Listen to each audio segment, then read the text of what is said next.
Եթերում լուրերի թողարկումն է, ես Մերի Դանիելյանն եմ, բարի օր։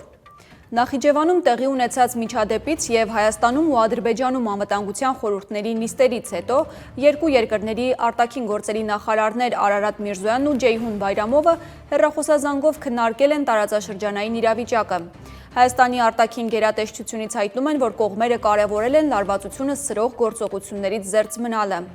Հիշեցնեմ, Բաքվի պնդմամբ նախորդին Նախիջևանում ընկած անօդաչու թռչող սարքերն իբր արձակվել են Իրանի տարածքից, տուժել է օդանավակայանը, վիրավորվել է 4 մարդ։ Ալիևը միջադեպը որակել է ահաբեկչություն և հայտարարել, որ Իրանը պետք է ներողություն խնդրի և պատժի մեղավորներին։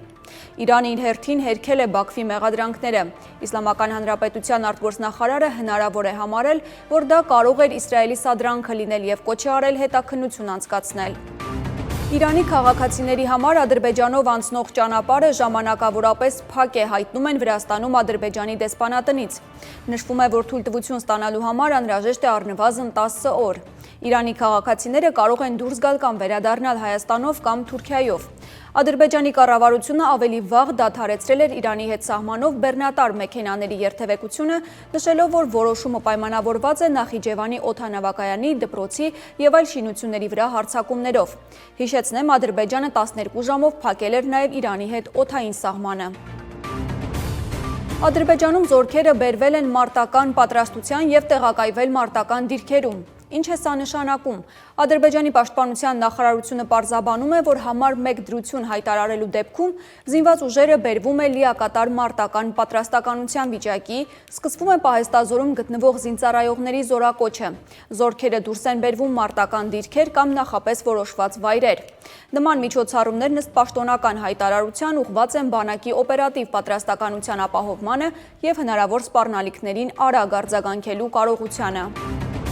Ուժեղ Հայաստան կուսակցության խորհրդի անդամ Նարեկ Կարապետյանը մամուլի ասուլիսում անդրադառնալով հարցին, որ հնարավոր է իրենց կուսակցությանը թույլ չտան մասնակցելու ազգային ժողովի առաջիկա ընտրություններին, հայտարարել է, որ իշխանությունն իրավունք չունի թույլ տալ կամ չտալ որևէ քաղաքական ուժի մասնակցելու խորհրդարանական ընտրություններին։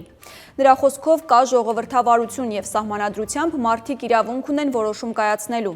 Նարեկ Կարապետյանը համոզմունք է հայտնել, որ Հայաստանին նոր առաջնորդներ են պետք, որոնք այս իրավիճակից դուրս կբերեն երկիրը։ Մենք առաջարկում ենք ծրագրեր երկրի փոփոխության, մենք չենք առաջարկում ծրագրեր մարդկանց դեմքերի փոփոխության։ Եթե իրենք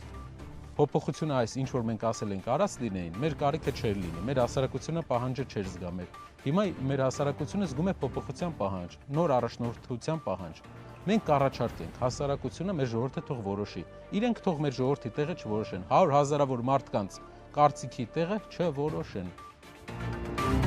Ամենայն հայոց կաթողիկոս Գարեգին II Մայր Աթոռ Սուրբ Էջմիածնում ընդունել է Հռոմի Պապի պատվիրակ արքեպիսկոպոս Անտե Յոզիչին։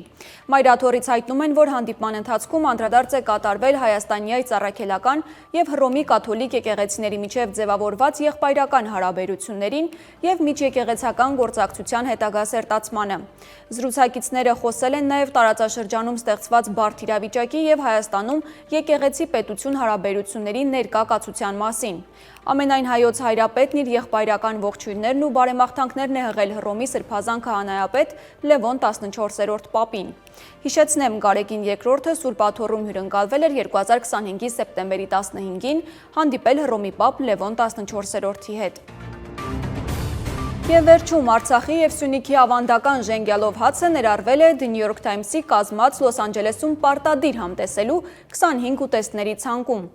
Պարբերականը խորհուրդ է տալիս այցելել 2019 թվականին Գլենդելում բացված ժենգյալով հաց ռեստորան և փորձել 12 տեսակի կանաչիներով լցոնված ախորժելի բլիթը, որը պատրաստվում է հին ավանդական բաղադրատոմսով։ Ուղեցույցում նշված այս վայրը, ասում են, հայտնի է ոչ միայն իր թարմ ու համեղ ժենգյալով հացով, այլև յուրահատուկ մթնոլորտով։ Այսքանը, կհանդիպենք լուրերի մեր հաջորդ թողարկմանը։